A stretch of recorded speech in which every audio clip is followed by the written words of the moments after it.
Hi, I'm Charlene, and welcome to my video mini-series, You Are Enough.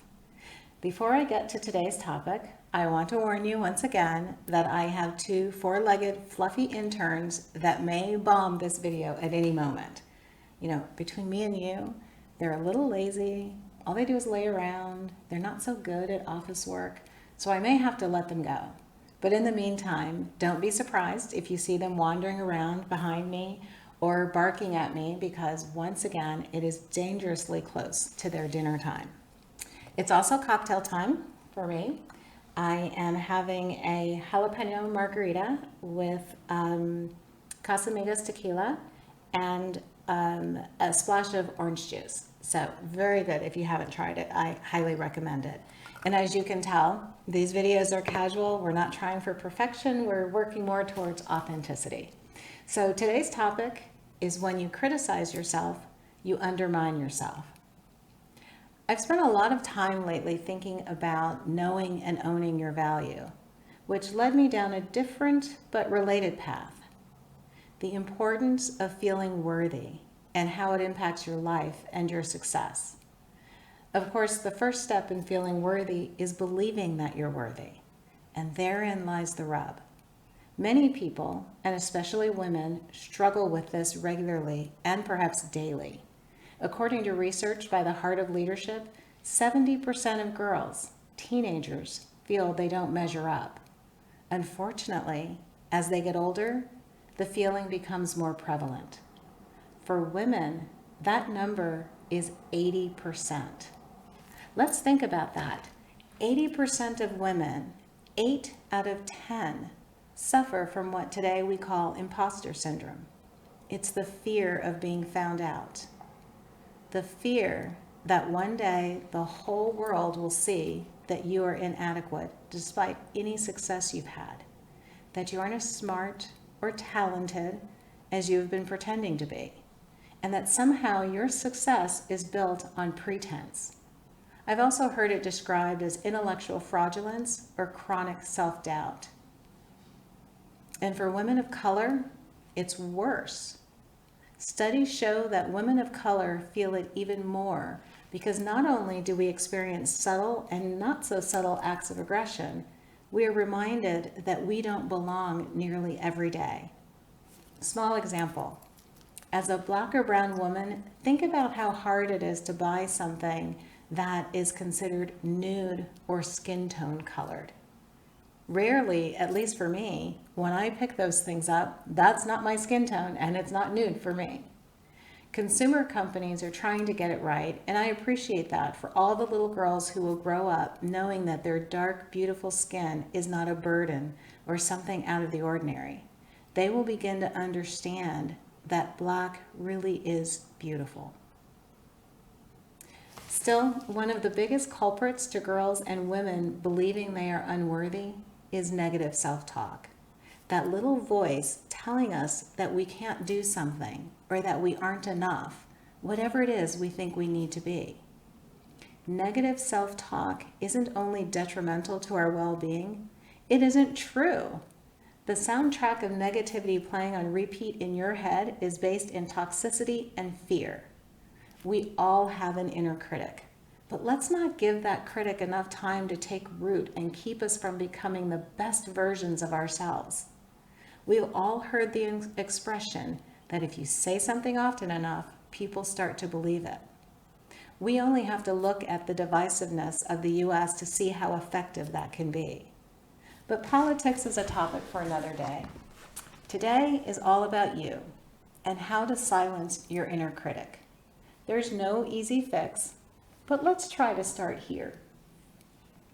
Recognize when your inner critic shows up and ask her for the facts to prove her hypothesis. Chances are you're going to come up empty.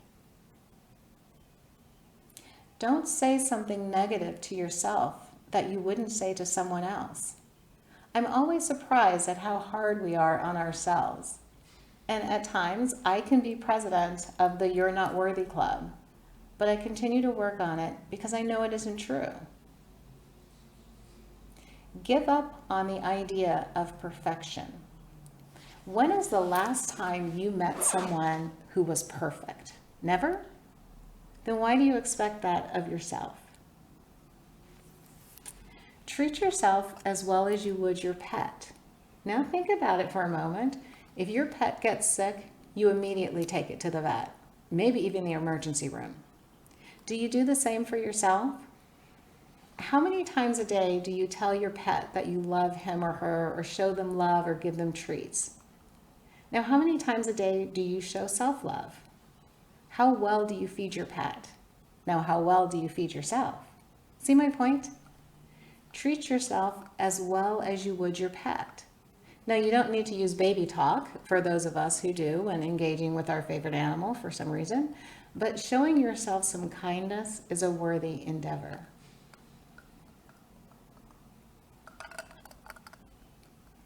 Change the soundtrack that is playing in your head. Find new songs. Find new patterns. Start a new playlist. Some of my favorites: Roar by Katy Perry, Good as Hell by Lizzo, Savage by Megan Thee Stallion, Stronger by Christina Aguilera, Ain't Your Mama by Jennifer Lopez. Definitely check out the video, really. Fight Song by Rachel Platten, Run the World Girls by Queen Bee, Beyonce, Praying by Kesha. Of course, that's kind of a sad song. And then, of course, some oldies but goodies. Respect by Aretha Franklin, You Better Be Good to Me by Tina Turner, and the rallying cry of all time, I Will Survive by Gloria Gaynor. And as a bonus, just in case you're having man trouble or partner trouble, it's Raining Men by the Weather Girls. Use affirmations. Some people hate them, but they are popular for a reason. They work.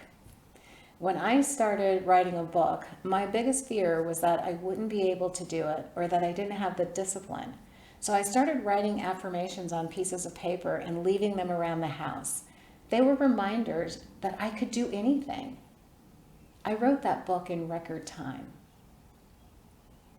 If you remember nothing else about my message today, remember the title. When you criticize yourself, you undermine yourself. There is power in positive thinking. So starting today, right now, silence your inner critic and give voice to your new Chief Encouragement Officer, you. And by the way, in case no one has told you this today, you are enough. You know, I almost forgot to remind you that my book, You Are Enough, is coming out on May 11th. You can find it on my website, where you can order it on Amazon. You can also pre-order it on Barnes & Noble, but you'll find out much more about it and some of the other things I'm up to on my website. The official title is You Are Enough, Reclaiming Your Career and Your Life with Purpose, Passion, and Unapologetic Authenticity. So thank you in advance if you are planning on ordering the book. But even still, go to the website and register, because you'll get a free chapter either way. So thanks again.